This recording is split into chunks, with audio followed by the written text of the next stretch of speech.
स्वागत है आपका हमारे YouTube चैनल MM स्क्वायर में। तो आज हम लोग देखने जा रहे हैं मशीन डिजाइन के कुछ इम्पोर्टेंट क्वेश्चंस। और इसके पहले हम लोग थोड़ा सा रिवीजन करेंगे पूरे टॉपिक का शॉर्ट शॉर्ट नोट्स के माध्यम से। तो चलिए स्टार्ट करते हैं आज का टॉपिक। पहला टॉपिक है इसमें जॉइंट्स। तो जॉइंट्स में जैसा कि वेल्डेड जॉइंट्स ये बना हुआ है, इसमें अगर अपने को निकालना है दो पैरेलल फिलेट है इसमें, जैसे कि ये रहे, ये दोनों पैरेलल फिलेट है और ये एक ट्रांसवर्स फिलेट है। तो पैरेलल फिलेट में अपना वीक होता है शियर में, वीक होता है शियर में पैरेलल फिलेट, और ट्रांसवर्स भी वीक होता है शियर में। तो देखिए इसमें जो P1 हो जाएगा, अगर हम मानते हैं कि लोड लग रहा है शियर का इन दोनों में, तो उसका हो जाएगा 2, क्योंकि दो पैरेलल फिलेट है तो 2 हो जाएगा, इंटू टाउ इंटू 0.707। ये थ्रोट का लिया हुआ है, क्योंकि जैसे अगर पैरेलल इस तरीके से फिलेट वेल्ड है तो ये वीक होता है थ्रोट पर। तो ये डिस्टेंस ली हुई है, इसलिए 0.707 आया है, और टी थिकनेस है, एल इसकी लेंथ है। तो टी इसका थिकनेस है और एल इसकी लेंथ है। तो इस वजह से जो P1 रहेगा ये रहेगा, और P2 देखिए, P2 भी सेम टू सेम यही रहेगा, 0.707 into T into L dash. इसमें सिग्मा 1 लेते हैं, लेकिन अगर सिग्मा 1 नहीं दिया हुआ है तो टाउ रहेगा। टाउ क्यों रहेगा? क्योंकि वीक होता है ये भी शियर में। सो टोटल लोड निकाल लेंगे, P is equals to P1 plus P2। इसमें कुछ ज़्यादा है नहीं, बस ध्यान में रखने वाली बात यह है कि हमेशा 0.707 रहता है, और इससे क्वेश्चन बनता है कि वीक किस में रहता है। ये अगर ट्रांसवर्स फिलेट है और पैरेलल है तो दोनों वीक रहेगा शियर में। फिर आगे चलते हैं, जैसे कि अगर इक्वल लेंथ पे वेल्ड ना हुआ, जैसे कि यहाँ पर देखिए लेंथ L1 है और लेंथ L2 है, दोनों अलग अलग है। तो इसमें देखिए P जो लोड लग रहा है ये टोटली P1 प्लस P2 होगा। इसमें P1 और P2 की अलग अलग वैल्यू आएगी। तो P1 की वैल्यू निकाल लेंगे। कैसे निकालेंगे? तो देखिए P1 इंटू E1, और जो इसका जो सेंट्रॉइड बनेगा इसका, वहां से जो डिस्टेंस है तो वो E1 है L1 की, और E2 है L2 की। तो जो P1 E1 is equals to P2 E2। तो फाइनली इसको हम सॉल्व कर लेंगे, और करना वही है 0.707 into T into L1 into tau. तो कुछ इसमें नया नहीं है, वही करना है। फिर इफिशियंसी कैसे निकालते हैं? तो देखिए मिनिमम जो वैल्यू रहेगी, मिनिमम वैल्यू या कि टीयरिंग में हो, क्रशिंग में हो, शेयरिंग में हो, तो उसकी मिनिमम वैल्यू अपॉन जो शेयरिंग स्ट्रेंथ ऑफ प्लेट है बिना रिविट के। जैसे कि अगर प्लेट की लेंथ ऐसा कुछ दिया हुआ है, ये P है, थिकनेस T है, तो sigma into P into T सीधे बिना रिविट के। फिर आगे चलते हैं, तो देखिए डिजाइन अगेंस्ट फटीग। तो यहाँ पर दो तीन चीजें ध्यान रखने वाली है। पहला तो ये कि स्ट्रेस रेशियो होता है sigma minimum upon sigma maximum. अगर देखिए कोई फ्लक्चुएटिंग लोड लग रहा है, तो अगर कुछ ऐसा है, कुछ ऐसा लोड अगर लग रहा है, तो ये देखिए ये मिनिमम हुआ सिग्मा मिनिमम, और ये हुआ सिग्मा मैक्सिमम। तो जो स्ट्रेस का रेशियो होता है, तो stress ratio sigma minimum upon sigma maximum.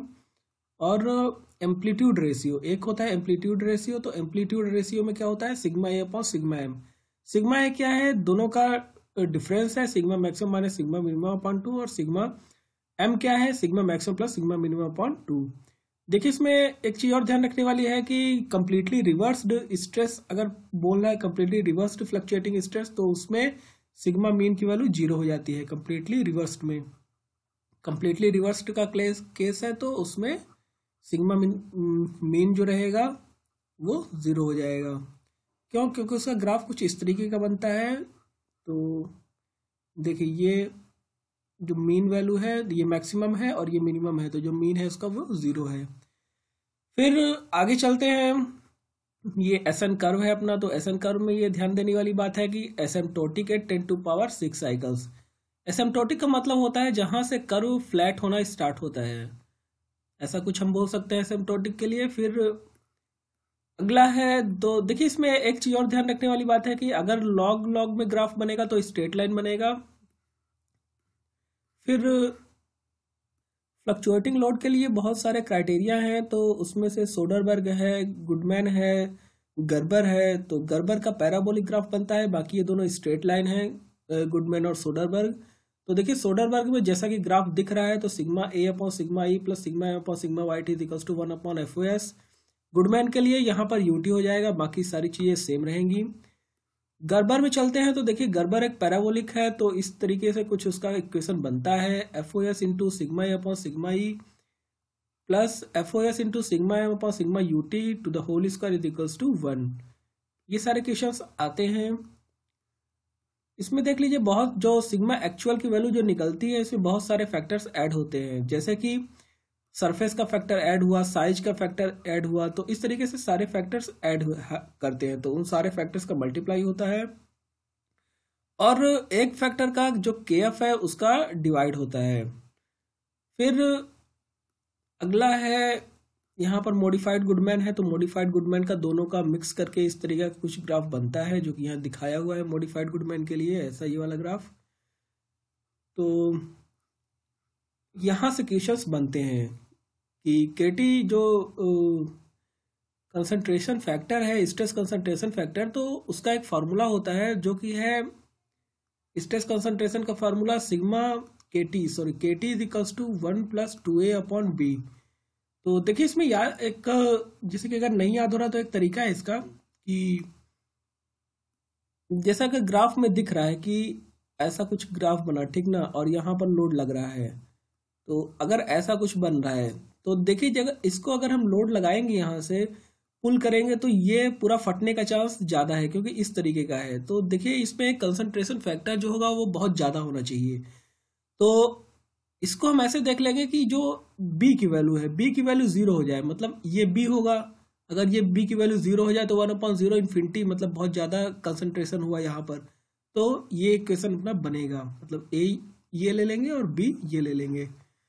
इसी तरह अगर ये सर्कल होता तो सर्कल में क्या हो जाता है, k t is equals to 3 times हो जाता है, के टी इसका जो फैक्टर रहेगा 3 रहेगा, क्यों, क्योंकि A is equals to B is equals to D होगा वहां पर, तो 2 + 1 3 हो जाएगा। फिर ये यहाँ पर दिखाया भी है कि सर्कल के केस में 3 होता है। बाकी देखिए के एफ की जो वैल्यू है फेलियर स्ट्रेस कंसंट्रेशन फैक्टर, तो के एफ का एक फार्मूला आता है एग्जाम्स में, सिग्मा ई अपॉन सिग्मा ई विदाउट नोच, तो sigma E with naught upon sigma E without नोच। देखिए यहाँ पर आप ऐसे भी देख सकते हैं कि जो के एफ और के टी हैं तो दोनों की वैल्यू 1 पॉइंट समथिंग रहती है हमेशा, तो जाहिर सी बात है कि विथ नोच में कंसंट्रेशन जो फैक्टर रहेगा, एंट्रेंस लिमिट रहेगा, वो ज़्यादा रहेगा, तो इस वजह से के एफ की वैल्यू ज़्यादा रहेगी, मतलब 1 से ज़्यादा रहेगी। और इसी तरह के टी की वैल्यू होती है सिग्मा ई विदाउट नोच अपॉन सिग्मा ई विद नोच। डिफरेंस यहाँ पर देखिए केवल प्रैक्टिकली और थ्योरेटिकली का है, जैसा कि सिंबल से ही पता चल रहा है, k T theoretical stress concentration factor है और के F failure stress concentration factor है। तो ये रहा अपना कंसंट्रेशन फैक्टर। बाकी क्यों नोच सेंसिटिविटी होता है के एफ -1 अपॉन के टी -1, तो क्यू इज इक्वल्स टू 0 है, मतलब नोच सेंसिटिव नहीं है। देखिए क्यू की वैल्यू होती है नोच सेंसिटिवनेस दिखाता है, तो अगर क्यू 0 है मतलब सेंसिटिव नहीं है, क्यू इज इक्वल्स टू 1 है मतलब वेरी सेंसिटिव टू नोच।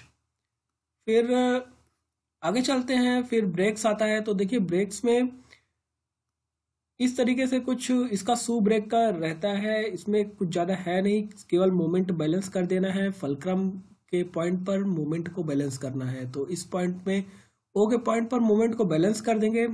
यहाँ पर देखिए रोटेशन का एक ध्यान रखना है कि हम फ्री बॉडी डायग्राम बनाते हैं, अगर इसका लीवर का, तो लीवर का फ्री बॉडी डायग्राम बनाएंगे तो अगर व्हील रोटेट कर रहा है क्लॉकवाइज में तो इसका जो फ्रिक्शन लगेगा इसमें एंटी क्लॉकवाइज में लगेगा, लेकिन अगर यही फलक्रम में देखेंगे तो उसका कुछ इस तरीके का है, तो यहाँ पर इधर साइड लगेगा इसका फ्रिक्शन, तो ये इसमें थोड़ा ध्यान रखने वाली बात है। बाकी इसमें नया कुछ नहीं है, सीधे मोमेंट बैलेंस करना है।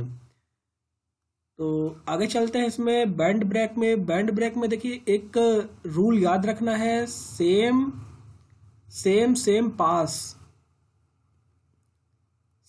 पास, मतलब अगर जो लीवर में जो मोमेंट लगा रहा है, जैसे कि हम एक्सटर्नल कोई फोर्स पी लगा रहे हैं, जैसे यहाँ पर इस डायग्राम में दिख रहा है हमको कि यहाँ पर पी लगा रहा है, तो पी अगर ये इसका मोमेंट क्लॉकवाइज रहता है, जैसे इस पॉइंट पे हिंज है तो इस पॉइंट के अबाउट ये ऐसा क्लॉकवाइज बनाएगा, और जो ड्रम का रोटेशन है, ड्रम का रोटेशन भी अगर क्लॉकवाइज रहता है, अगर ड्रम का रोटेशन यहाँ पर एंटी क्लॉकवाइज दिया है, लेकिन अगर यही क्लॉकवाइज होता तो सेम पास, मतलब फलक्रम के पास वाली बैंड में ज्यादा टेंशन आएगा, तो जो ए अगर सपोज करिए कम होता बी से, तो ए जो T1 है ये यहाँ मैक्सिमम होता।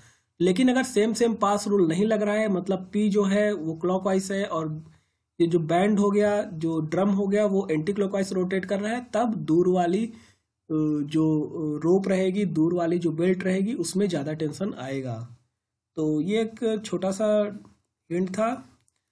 बाकी इसमें T1 upon T2 e to power mu theta ये होता है T1 minus T2 into r is equals to braking torque TF। फिर ये देखिए इंपॉर्टेंट है, वैसे एग्जाम्स में अब आता नहीं है लेकिन कभी आ सकता है PSU वगैरह के एग्जाम्स में। तो T1 upon T2 is equals to 1 plus, ये प्लस माइनस ध्यान रखने वाली बात है, plus 1 plus mu tan theta upon 1 minus mu tan theta to the power of n, where n is the number of blocks. देखिए ये questions आता है कि जो ये 2 थीटा है, ये 2 थीटा कितना रहेगा कि हम ये म्यू इक्विवेलेंट लगाएंगे। तो देखिए 2 थीटा की वैल्यू जब ग्रेटर और इक्वल टू 60 होती है, उसके बाद हम म्यू इक्विवेलेंट की वैल्यू हम फाइंड करते हैं, और म्यू इक्विवेलेंट होता है 4 mu sine theta upon 2 theta plus sign 2 theta, और इन दोनों के बीच का एंगल है 2 थीटा। फिर आगे चलते हैं, क्लच आता है। क्लच में देखिए एक है यूनिफॉर्म प्रेशर थ्योरी और यूनिफॉर्म वियर थ्योरी। तो यूनिफॉर्म प्रेशर थ्योरी जब क्लच नया रहता है तब लगाते हैं, जब क्लच नया रहेगा तो लगाएंगे। जैसे जैसे क्लच पुराना होगा तो घिसता जाएगा, तो उसमें फिर यूनिफॉर्म वियर थ्योरी लगाते हैं। तो इसमें देखिए यूनिफॉर्म प्रेशर थ्योरी और वियर थ्योरी दोनों का फॉर्मूला यहाँ लिखा हुआ है, तो इसको आप लोग देख लीजिए। बाकी इसमें ये क्वेश्चंस आते हैं कि मीन रेडियस जो है, तो प्रेशर थ्योरी के लिए 2/3 RO to the cube minus RI cube upon RO square minus RI square ये है। और यूनिफॉर्म वियर थ्योरी के लिए ये होता है RM is equals to RI plus RO upon 2। तो ये RM की वैल्यू आती है क्वेश्चंस में मीन रेडियस के लिए। फिर देखिए अगर नंबर ऑफ क्लच जो है वो 2 3 लग रहे हैं, तो उसमें मल्टीप्लाई बाई n कर देना है। उसके बाद चलते हैं कोन क्लच में। तो देखिए कोन क्लच में कुछ नहीं करना रहता है, अपने को सीधे इसको जो फार्मूला है रेगुलर, उसमें अपॉन साइन अल्फा लगा देना है। तो अगर यूनिफॉर्म प्रेशर थ्योरी है तो भी एफ अपॉन साइन अल्फा लगा देंगे, और यूनिफॉर्म वियर थ्योरी है तो भी सीधे एफ अपॉन साइन अल्फा लगा देंगे। बाकी जो फार्मूला है वो सेम ही रहेगा, तो उसमें कुछ नया नहीं करना है, ना ऐड करना है ना सब्ट्रैक्ट करना है। फिर सेंट्रीफ्यूगल क्लच है, तो देखिए सेंट्रीफ्यूगल क्लच में फार्मूला रख देंगे सेंट्रीफ्यूगल का mr omega square minus omega not square और into mu into are into N. तो देखिए आर रिम रेडियस है, इसमें थोड़ा ये जो नोटेशन है वो ध्यान रखने वाली बातें हैं कि आर एम जो रहेगा वो रिम रेडियस रहेगा, और जो एम आर ओमेगा स्क्वायर लगा रहे हैं तो इसमें जो आर रहेगा तो वो रेडियस ऑफ शू सेंटर रहेगा। फिर ओमेगा नॉट जो है वो speed of the shoe just touch the rim रहेगा, और एन नंबर ऑफ शूज है। फिर ओमेगा जो है जिस स्पीड पे रोटेट कर रहा है वो स्पीड ओमेगा है। आगे चलते हैं इसमें गियर डिजाइन। गियर डिजाइन में देखिए कि हम सिग्मा इंटू वाई से हम लोग डिफाइन करते हैं, जिसका स्मॉलर रहेगा उसी की डिजाइनिंग हम लोग को करनी है। इसके बाद जो इसका बीम स्ट्रेंथ है तो सिग्मा एम बी वाई, तो m b y sigma m b y इसमें सीधे फॉर्मूला होता है इसका, वही लगा देना है। वाई एक लुईस फॉर्म फैक्टर है, या कि इसको टूथ ज्योमेट्रिक फैक्टर भी बोलते हैं। तो इस पे इसका फार्मूला होता है, इतना कुछ याद करने की जरूरत है नहीं, ये एग्जाम्स वगैरह में आता नहीं है। लुईस फॉर्म फैक्टर से थ्योरेटिकल क्वेश्चंस आते हैं, जिसको कि हम आगे देखेंगे। फिर इसमें ज़्यादा कुछ खास है नहीं इतना इसमें रटने वाली। सॉफ्ट में चलते हैं, तो सॉफ्ट में भी डिजाइनिंग ऑफ सॉफ्ट से क्वेश्चन आता है, जिसमें कि अगर मोमेंट इक्विवेलेंट पूछता है तो 1/2m plus under root M square plus T square, और अगर टेस्टिंग इक्विवेलेंट पूछता है तो ये होता है under root M square plus T square. इन दोनों के अलावा क्वेश्चंस यहाँ से नहीं बनते हैं। तो चलिए आगे चलते हैं स्प्रिंग्स में देखिए एक चीज याद करने वाली है कि सीधे आप लोग एक चीज याद रखें कि theta is equals to 8w/d³ upon ng d to the power of 4। तो जो डिफ्लेक्शन है, जो थीटा है, ट्विस्ट है, उसकी वैल्यू है 8 इंटू W लोड है, D है mean diameter, N number of rotation या नंबर ऑफ स्प्रिंग्स बोल सकते हैं।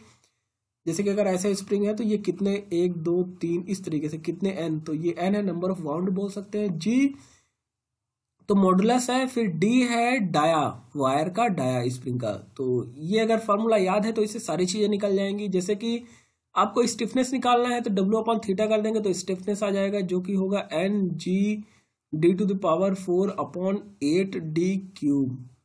और इतना, बाकी शियर स्ट्रेस की वैल्यू तो 8 डब्ल्यू डी क्यूब, 8 सॉरी, देखिए शियर स्ट्रेस की वैल्यू निकालनी है तो 16t upon pi D cube कर देंगे। तो इसमें 16t में t का थोड़ा यहाँ पर गेम है, जैसे कि हम लोग देख रहे हैं कि ऐसा कुछ स्प्रिंग बाउंड है, ठीक ना, और यहाँ बीच में लोड लग रहा है, p लग रहा है, तो ये जो मोमेंट जो लगेगा, जो ट्विस्ट लगेगा, तो वो इतने के बीच में है, जो मीन डाया है उसका हाफ है, तो मतलब कि w into d y two is equals to t हो जाएगा।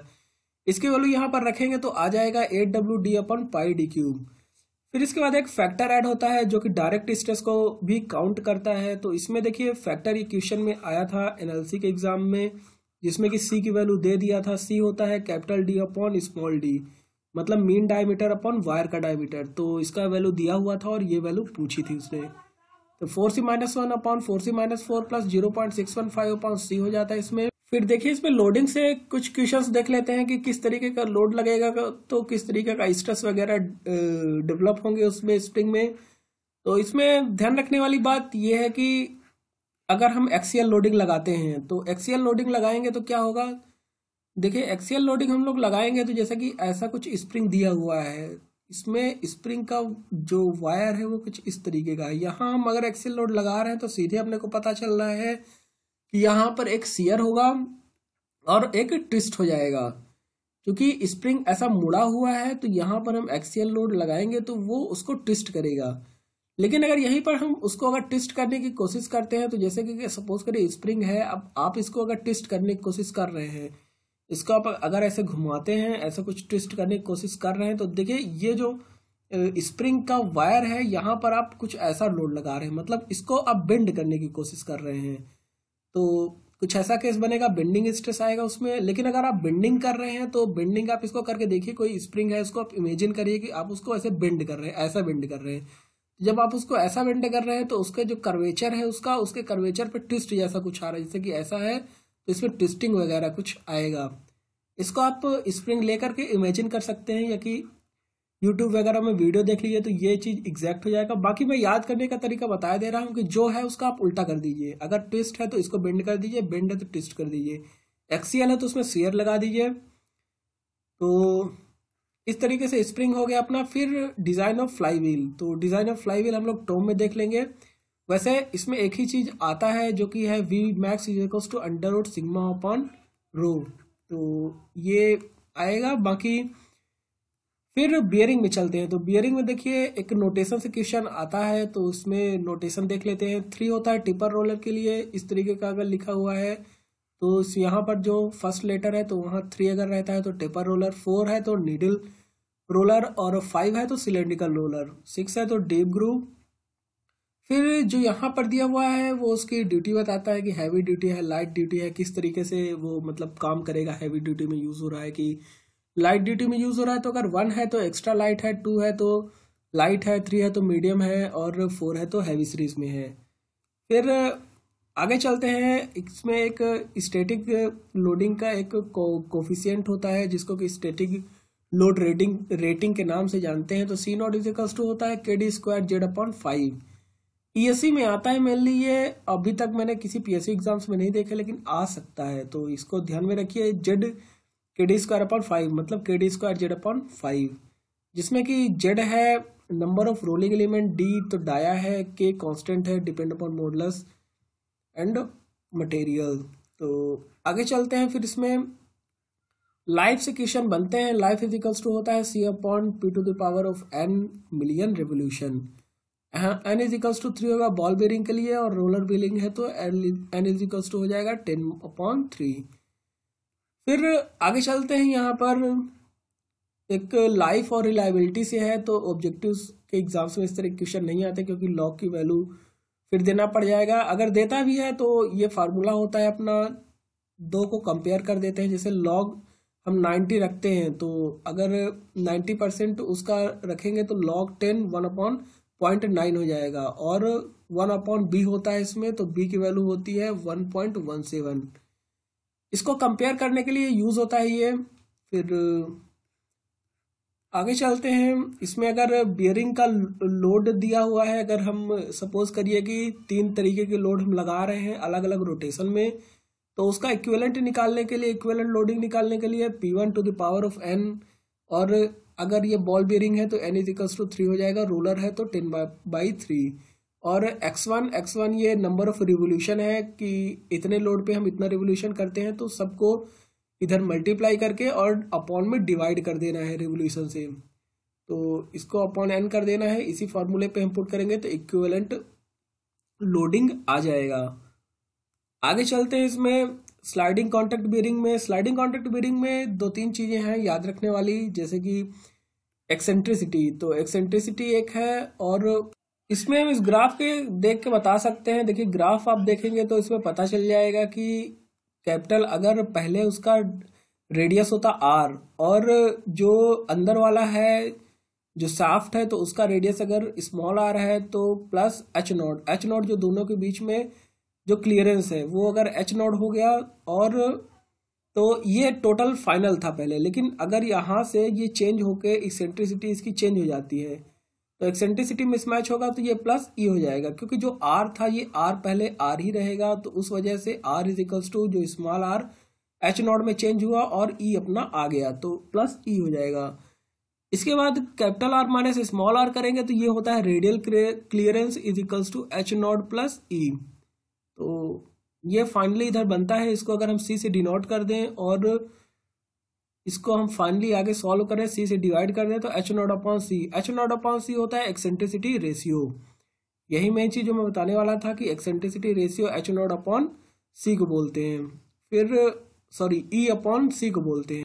एक्सेंट्रिसिटी रेशियो E/c को बोलते हैं, तो ये eccentricity ratio plus h0/c is equals to 1। इसमें अगर आप इस इक्वेशन को याद रखते हैं तो बाकी कुछ करने की जरूरत है नहीं, इतना आप याद रखिए।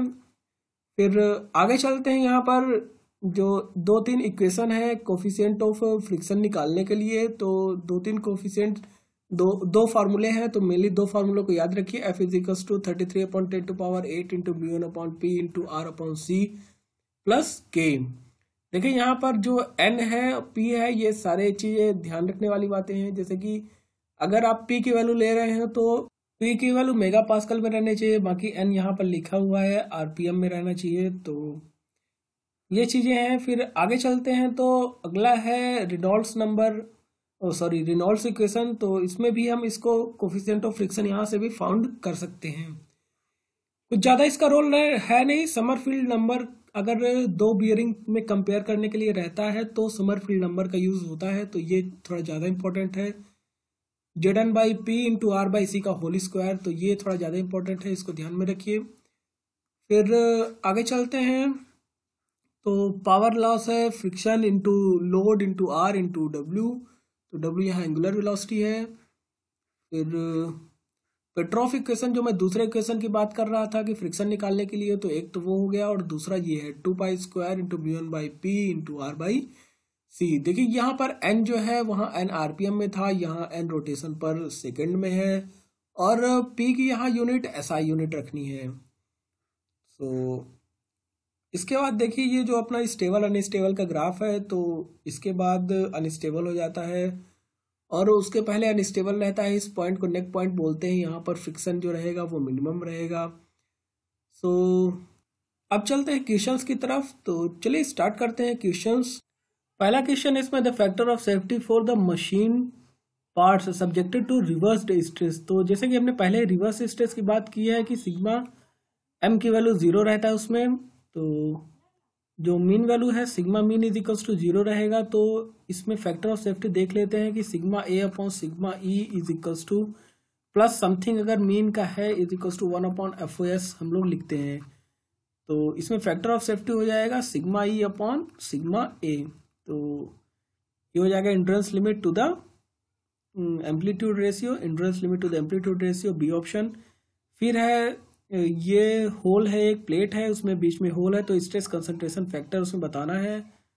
तो अगर नॉर्मल स्ट्रेस 3 है तो कंसंट्रेशन फैक्टर 3 टाइम्स हो जाएगा, तो 3F हो जाएगा। हमने अभी सर्कल की केस से बात की है पहले ही थ्योरी में। अगला है stress concentration is cause due to. तो स्ट्रेस कंसंट्रेशन होता है abrupt change in the cross section. देखिए अगर किसी इस तरीके का प्लेट है, अगर आप इसमें किसी तरह का क्रॉस सेक्शन में चेंज करते हैं तो यहाँ पर कोना पड़ गया और यहीं से स्ट्रेस कंसंट्रेशन यहाँ पर ज़्यादा हो जाएगा और टूटने का चांस, यहाँ पर क्रैक का चांस बढ़ जाएगा। तो abrupt change in the cross section होगा इसका। फिर आगे चलते हैं तो है the resistance to fatigue of a material is measured by. तो रेजिस्टेंस टू फटीग, जहाँ कहीं भी फटीग अगर आपको दिख रहा है तो फटीग के केस में हमेशा इंड्योरेंस लिमिट रहता है। अभी हम लोग डिजाइन में बात कर चुके हैं कि फटीग, इंड्योरेंस लिमिट। फिर स्ट्रेस कंसंट्रेशन फैक्टर, तो स्ट्रेस कंसंट्रेशन फैक्टर के की वैल्यू हमेशा ध्यान रखिए ग्रेटर देन 1 होती है। तो जब ग्रेटर देन 1 है तो ratio of maximum stress occurring near the discontinuity to the average stress, तो ये ऑप्शन। फिर the factor of the safety provided for the cotter is less than that of the spigot and socket इंडिबिकोस। तो देखिए कि quarter और स्पाइगोट, तो उसका हम एक फिगर देख लेते हैं किस तरीके का रहता है कॉटर और स्पाइगोट। तो ये अपना फिगर कुछ इस तरीके का सा कॉटर दिखता है। इसमें से कॉटर ये वाला है जो ये वर्टिकल सेक्शन है, तो इसमें देखिए किसी तरह की डिसकंटिन्यूटी आपको कॉटर में नहीं दिखेगी। और स्पाइगोट में, ये स्पाइगोट जो है सॉकेट है और स्पाइगोट है, तो इनमें डिसकंटिन्यूटी ज़्यादा है, इसमें काट छांट ज़्यादा की गई है। तो फिर ऑप्शन में चलते हैं, क्या बोल रहा है option, there is no stress concentration in the cotter, there is no stress concentration in the cotter, तो ये ऑप्शन सही है। फिर the cotter is not as weaker as the spigot and the socket in the cotter, तो ये option सही है। फिर the cotter has made up of the material different, तो ये गलत है, तो 4 ऑप्शन गलत, तो 2 और 3 हो जाएगा। फिर if the size of the standard specimen for the fatigue testing machine is increased then the endurance limit of the material. तो देखिए साइज अगर इंक्रीज करेंगे तो जो साइज का फैक्टर होता है, हमने पहले ही बात की कि जो सिग्मा ई एंड्योरेंस एक्चुअल रहता है, इसमें बहुत सारे फैक्टर्स इनटू सिग्मा ई थ्योरेटिकल, तो जो फैक्टर्स रहते हैं इसमें एक साइज का फैक्टर भी रहता है। तो जो अगर आप साइज बढ़ाएंगे तो ये फैक्टर कम होता जाता है, तो जो सिग्मा एक्चुअल की वैल्यू रहेगी वो कम होगी। फिर आगे चलते हैं, अगला क्वेश्चन है a square key of transmit the torque T of the shaft to the hub the relationship between the sigma C and tau. तो देखिए एक सीधा इसको आप सॉल्व करेंगे तो भी आ जाएगा, लेकिन मैं एक ट्रिक बता दे रहा हूं कि अगर स्क्वायर की है तो स्क्वायर की में हमेशा ध्यान रखना है कि जो सिग्मा सी रहेगा वो 2 टाइम्स टाउ रहेगा, तो ही स्क्वायर की में ये रहता है। और इसके आप उलट देख सकते हैं, ऐसा क्वेश्चन भी बनता है कि अगर sigma C is equals to 2 types of tau है, जो कंप्रेसिव स्ट्रेस है वो 2 टाइम्स है शियर स्ट्रेस के, तो किस तरीके से की हम लगाएंगे, कौन से की यहाँ लगेगी, रेक्टेंगुलर की लगेगी, स्क्वायर लगेगी, किस तरीके की लगेगी, तो उसमें स्क्वायर की होता है। तो sigma C is equals to 2 tau हो जाएगा। फिर the piston and the cross head in a steam engine are the usually connected by the means of. तो देखिए जो पिस्टन रॉड और क्रॉस हेड रहता है वो हमेशा कॉटर जॉइंट से कनेक्ट रहता है। आगे चलते हैं, तो अगला क्वेश्चन है when a nut is tightened by placing washer in it. तो देखिए नट को आप टाइट कर रहे हैं, जैसे कि इस तरीके से नट है, ठीक ना, और आप इसको टाइट कर रहे हैं वाशर लगा के। तो आपने यहाँ पर वाशर लगाया, वाशर लगा दिया, ये फाउंडेशन है, वाशर लगा दिया आपने, यहाँ पर आपने बोल्ट लगा दिया।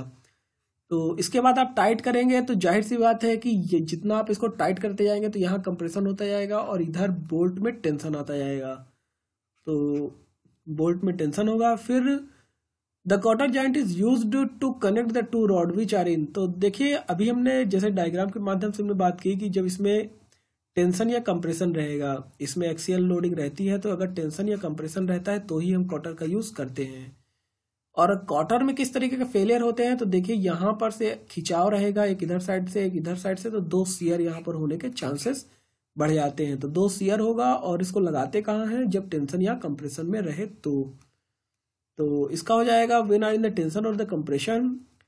फिर है in the clamp coupling power is transmitted by the means of. तो देखिए क्लैंप कपलिंग आप कर रहे हैं, तो क्लैंप कपलिंग दिखता किस तरीके से है उसको देख लेते हैं पहले। तो कुछ इस तरीके का क्लैंप कपलिंग दिखता है, इस तरीके की क्लैंप कपलिंग कुछ दिखती है। तो यहाँ हम कैसे इसमें से ट्रांसफर होता है, तो देखिए एक साफ्ट रहता है, तो साफ्ट में इसमें हम कपलिंग जब कर देंगे तो फ्रिक्शन के थ्रू वो ट्रांसमिट करेगा, तो पावर ट्रांसमिट करेगा फ्रिक्शन के थ्रू। फिर आगे चलते हैं तो अगला है the taper in the quarter is usually. तो देखिए टेपर क्वार्टर में रहता है 1 to the 24 से 1 to the 48 तक। तो इसमें ए और डी दोनों होगा, पर आप एक ही पूछ रहा है तो ए ऑप्शन लगाइए। एग्जाम्स के पेपर में ए ऑप्शन दिया था आंसर में। फिर विच ऑफ द फॉलोइंग की transmits the power in the taper shaft. तो देखिए अगर पावर ट्रांसमिट करना है टेपर शाफ्ट में तो उसके लिए की होता है बार्थ की दिखता किस तरह है, तो कुछ इस तरीके से सेक्शन रहता है बार्थ की का, इस तरीके से कुछ इस तरीके से की रहती है। तो ये जाके अपने को लगा देते हैं वहाँ। इसका हम डायग्राम में देखें तो डायग्राम में कुछ इस तरीके से दिखता है, ये दूसरी तरीके से लिया गया है क्रॉस सेक्शन। तो यहाँ पर वो फिगर एक्चुअल नहीं दिख पा रहा है, लेकिन हमने फिगर बता दिया है, तो इसी तरह से बार्थ की दिखता है। फिर कैनेडी की है, वुडरूफ की है और टेंजेंट की। तो इन सारे के फिगर्स यहाँ दिए हुए हैं। वुडरूफ की एक सेमी सर्कुलर टाइप में रहता है, तो आधा यहाँ फिट हो जाता है और आधा जो ऊपर हब रहेगा वहां पर बना रहता है, तो वहां पर फिट होके ट्रांसमिट करता है। टेंजेंट की टेंजेंट टाइप का रहता है। कैनेडी की हाई लोड ट्रांसमिट के लिए रहता है, जो कि इस तरीके से कॉर्नर्स पे फिट होते हैं। और रेक्टेंगुलर की रेक्टेंगुलर रहेगा। सैडल की कुछ टेपर सेक्शन की तरह दिखता है, जिसका कि नॉर्मल इंडस्ट्रियल एप्लीकेशन में हम लोग यूज करते हैं। तो अगला क्वेश्चन है विच ऑफ द फॉलोइंग की types is pressed against the shaft for the power transmission by the friction between the key and the shaft. तो इसमें हो जाएगा सैडल की दिखता किस तरह है, तो इस तरीके से कुछ सैडल की का फिगर है। फिर आगे चलते हैं, अगला क्वेश्चन है अपना। बाकी वुडरूफ की बात करें तो ये थोड़ा सा और फिगर एक्सप्लेन कर रहा है क्लियर वे में कि इस तरीके से आधा यहाँ पर फिट रहता है नीचे और ऊपर उसमें हब में फिट होता है। तो चलते हैं, अगला क्वेश्चन है type of the joint used in the cycle chain. तो साइकिल चेन में किस तरीके का जॉइंट यूज होता है, तो साइकिल चेन में नकल जॉइंट हम लोग यूज करते हैं। तो नकल जॉइंट इस तरीके से दिखता है, नकल पिन लगी रहती है, तो ये उसका टू आई एंड है, कॉलर है, ये सारी चीजें हैं। तो ये नकल जॉइंट है। मेनली नकल जॉइंट साइकिल के चैन में नकल जॉइंट के थ्रू दो कनेक्ट रहते हैं। फिर the type of the coupling used for the high torque and low speed. तो हाई टॉर्क और लो स्पीड के लिए हम लोग यूज करते हैं, तो देखिए इसके लिए ओल्डहम कपलिंग का यूज हम लोग करते हैं। ओल्डहम कपलिंग में एक और खासियत है कि लिटरल मूवमेंट के लिए भी ओल्डहम कपलिंग का यूज किया जाता है। तो ओल्डहम कपलिंग का एक बार फिगर देख लेते हैं तो चीजें दिमाग में ज्यादा देर तक रहेंगी। तो इस तरीके का कुछ बनता है, ये सारे सेट हो जाते हैं एक दूसरे में और एक स्ट्रक्चर बनता है इस तरीके से, तो एक फिक्स बन जाता है, ये सारे एक साथ आके जुड़ जाएंगे। तो ये होता है ओल्डहम कपलिंग। फिर अगला क्वेश्चन है dash permits the motion to be transmitted from the gearbox output shaft of the pinion shaft of the differential irrespective of the inclination of the drive shaft। तो देखिए इसके लिए यूनिवर्सल जॉइंट का use किया जाता है और इसी को हम लोग हुक्स जॉइंट भी बोलते हैं। इसमें जो मिस अलाइनमेंट है या बोलें कि एंगुलर मिस अलाइनमेंट अगर ज़्यादा है तो भी ट्रांसमिट करने में, पावर ट्रांसमिट करने में, टॉर्क ट्रांसमिट करने में इसका यूज किया जाता है। इस तरीके से कुछ दिखता है हम लोग। बाकी इसको अगर उपकरणों में बात करें तो ट्रैक्टर वगैरह में इसका यूज होता है। बाकी कई और इंडस्ट्रियल एप्लीकेशन इसके जैसे कि रोटावेटर वगैरह। फिर अगला क्वेश्चन है which of the following is the wrong statement. तो इसमें रॉन्ग स्टेटमेंट बताना है कि is generally used for the transmitting rotational motion. Cotter is generally employed for transmitting axial motion. Keys are the loaded in shear. The cotter have to withstand tensile or the compressive load. इसमें हमने पहले देखिए बात की है कि quarter में shear load के लिए उसको विथस्टैंड रहना पड़ता है, तो उसमें डबल shear रहता है, ना कि टेंसाइल और कंप्रेसिव लोड। तो ये ऑप्शन गलत है। फिर वुडरूफ की, कैनेडी की, फेदर की और फ्लैट की। तो कैनेडी की में हमने पहले ही बात की कि हैवी ड्यूटी के लिए होता है, फ्लैट की नॉर्मल इंडस्ट्रियल एप्लीकेशन के लिए, फिर वुडरूफ की हो गया, तो वुडरूफ की सेमी सर्कुलर शेप में होने के कारण उसमें सेल्फ एग्नाइटमेंट ज़्यादा अच्छा रहता है, तो इसका हो जाएगा फिर ए, और सी का हो जाएगा फर्स्ट नंबर, फेदर की का लूज फिटिंग लाइट ड्यूटी। तो फाइनली इसका बनेगा ए का हो गया 3 और सी का हो गया 1, तो ऑप्शन नंबर बी। फिर अगले क्वेश्चन की तरफ चलते हैं। स्प्लाइंस आर यूज्ड, तो स्प्लाइंस आर यूज्ड, तो स्प्लाइन होता किस तरीके से है। देखिए, अगर शाफ्ट में कुछ ऐसा एक्सियल एक्सियल बना रहता है, मतलब कि ये इसमें इस तरीके का कुछ बना रहता है, तो इसको हम लोग बोलते हैं स्प्लाइंस। इसमें देखिए जो हब है, तो ये शाफ्ट में इस तरीके का बना रहता है, जो हब है इसके ऊपर फिट हो जाता है, उसमें इंटरनल इस तरीके से थ्रेडिंग टाइप का रहता है, तो उसके एक्सियल मूवमेंट के लिए उसमें सहायता करता है। तो इसका ऑप्शन हो जाएगा there is a need of the axial relative motion between the shaft and the hub. अगला क्वेश्चन है Oldham coupling is used to connect the two shaft which, तो अभी हमने बात की कि lateral movement, lateral misalignment के लिए ज़्यादा सुटेबल है ओल्डहम कपलिंग। फिर क्राउनिंग ऑफ फ्लैट पुली, तो क्राउनिंग किस तरीके से होता है, जैसे कि पुली में ना थोड़ा ऐसा, जैसे कि इस तरीके से फ्लैट पुली ना करके पुली कुछ इस तरीके से रहती है, इस तरीके से, तो इसको थोड़ा, इसको बोलते हैं क्राउनिंग। तो इसके वजह से जो बेल्ट रहता है, जो पट्टा रहता है, वो उतरता नहीं है। तो to prevent the belt from damaging the belt, to prevent the belt from running off the pulley, तो सी ऑप्शन हो जाएगा। If is cylindrical rod threaded at the both ends, तो देखिए थ्रेडेड एट बोथ एंड्स, तो इसमें stud में दोनों side में थ्रेडिंग रहती है। हम लोग डंबल वगैरह में देखते हैं जो कि कसरत करने के लिए इस्तेमाल होता है, तो उसमें दोनों तरफ से इस तरीके से थ्रेडिंग रहती है, तो इसको बोलते हैं स्टड। फिर which sunk key is made from the segment of a circular disc, तो देखिए इसमें वुडरूफ की हो जाएगा इसका। फिर when large quantities of the bolts are to be purchased from the quantity is usually specified in the terms of, तो देखिए ये अभी एनएलसी का एग्जाम हुआ था, उसमें भी ये क्वेश्चन आया हुआ था, तो इसमें वेट हो जाएगा इसका। फिर अगला क्वेश्चन है वुडरूफ की इज यूज्ड फॉर, तो वुडरूफ की देखिए लो टॉर्क एंड हाई स्पीड, तो ये नहीं होगा, तो टॉर्क ट्रांसमिट करने की इसमें ज़्यादा क्षमता नहीं रहती, तो लो टॉर्क एट हाई स्पीड। फिर अगला क्वेश्चन है स्लीव और of muff coupling is design this, तो देखिए जो मफ, ये कुछ एक हॉलो सॉफ्ट की तरह दिखता है, तो अभी हम लोग देखते हैं किस तरह दिखता है। तो ये रहा, इस तरीके से कुछ दिखता है। इस पे यहाँ पर स्क्रू या कि नट बोल्ट के थ्रू ये कनेक्ट रहता है, और इस पे यहाँ की लगी रहती है, तो इसकी वजह से जो ये बीच में आप शाफ्ट लगा रहे हैं तो वो होता है। और इसकी जो डिजाइनिंग है, वो डिजाइनिंग है कि हॉलो सॉफ्ट की तरह हम लोग करते हैं, तो इसमें हो जाएगा हॉलो सॉफ्ट। फिर eye bolt are used for, तो देखिए आई बोल्ट्स जो होते हैं तो वो इस तरीके से कुछ दिखते हैं, ये आई बोल्ट्स का एक फिगर है, तो इसमें ये स्क्रू टाइप के कनेक्ट रहते हैं, तो लिफ्टिंग वगैरह के लिए हम लोग इसका इस्तेमाल करते हैं, तो lifting and transporting heavy machines. फिर the most important dimensions in the design of nut, तो देखिए अगर हम लोग उसका स्ट्रेंथ डिज़ाइन करते हैं तो उसका जो पिच डायमीटर है उसको लेते हैं, लेकिन जो important dimension for the design of nut है तो इसमें हाइट का इम्पोर्टेंट रोल रहता है। फिर है bolt are designed on the basis of, तो डायरेक्ट टेंसाइल स्ट्रेंथ, बोल्ट में अभी हमने बात की कि वाशर वगैरह लगाते हैं तो टेंसाइल स्ट्रेस आता है, बोल्ट की डिजाइनिंग टेंसाइल स्ट्रेस के ना हिसाब से की जाती है।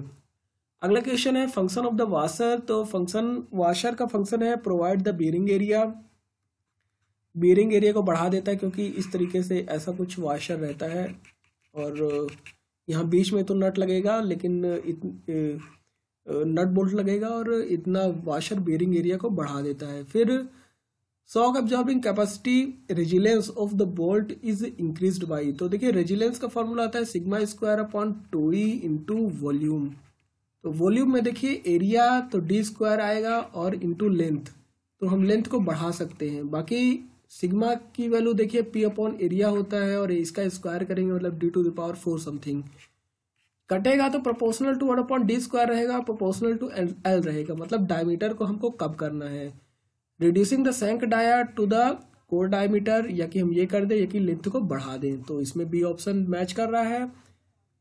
अगला क्वेश्चन है इसमें कि फ्रिक्शनल टॉर्क बताना है स्क्वायर थ्रेड के लिए। तो देखिए स्क्वायर थ्रेड के लिए फ्रिक्शनल टॉर्क होता है WD/2 tan(φ + अल्फा), लेकिन अगर यही अभी ट्रेपोजाइडल होता तो उसका यहाँ पर ऑप्शन दिया हुआ, यहाँ प्लस कर दीजिए, यहाँ माइनस कर दीजिए, तो ये हो जाएगा ट्रेपोजाइडल के लिए, ट्रेपोजाइडल थ्रेड के लिए ये हो जाएगा, और इसमें स्क्वायर थ्रेड के लिए ये रहेगा।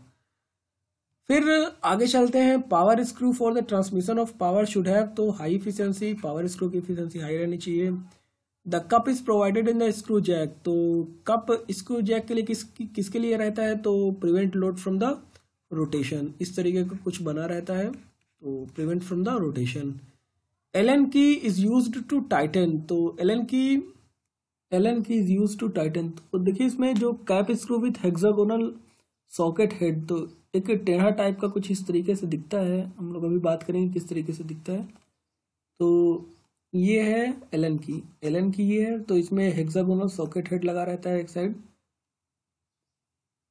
सी ऑप्शन हो जाएगा। फिर अगला क्वेश्चन है the coupler of turnbuckle, तो देखिए टर्न बकल दोनों साइड से उसको हम लोग टाइटन करने के लिए यूज करते हैं, इस तरीके से कुछ दिखता है, तो एक साइड राइट हैंड और एक साइड लेफ्ट हैंड उसका स्क्रू मूवमेंट रहता है, तो लेफ्ट हैंड थ्रेड और वन एंड और right hand thread on the other and.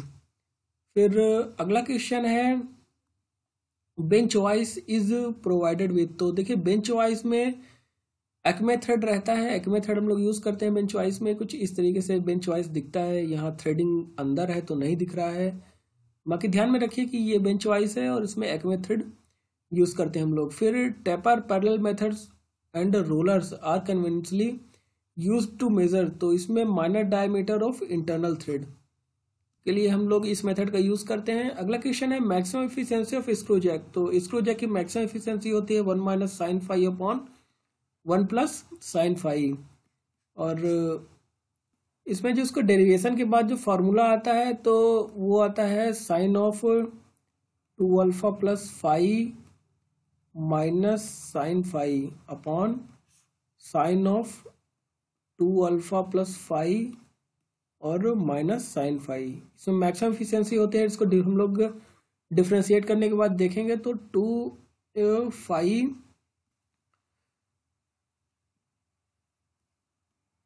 = 1, तो इसमें हम लोग इसको सॉल्व कर लेंगे, तो सॉल्व करने के बाद आ जाएगा 2α + φ = तो sin−1 होगा π/2, तो इसमें जो अल्फा की वैल्यू होती है तो अल्फा = होगा π/4 - φ/2। अल्फा हेलिक्स एंगल है तो हेलिक्स एंगल = जब π/4 - φ/2 रहे तो इसकी इफिशियंसी मैक्सिमम होती है, तो 1 - sin⁵/1 + sin⁵, इफिशियंसी मैक्सिमम होगी।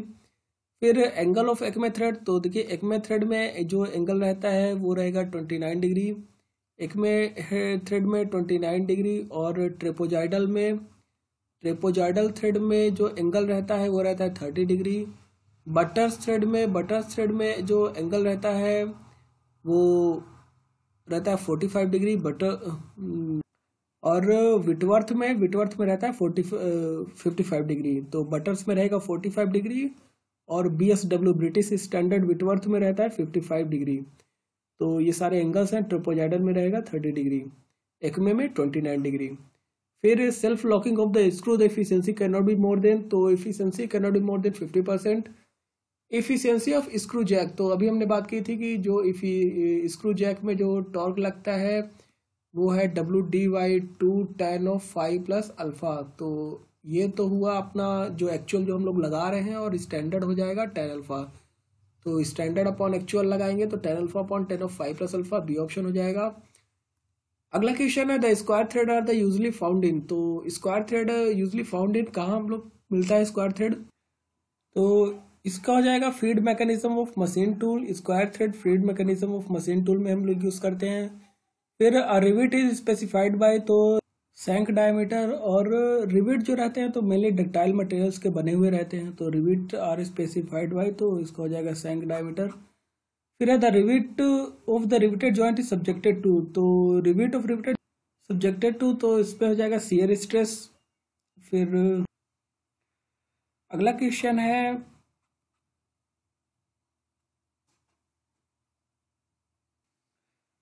तो ये रहे आज के हमारे सारे क्वेश्चंस। तो वीडियो देखने के लिए धन्यवाद, थैंक यू सो मच।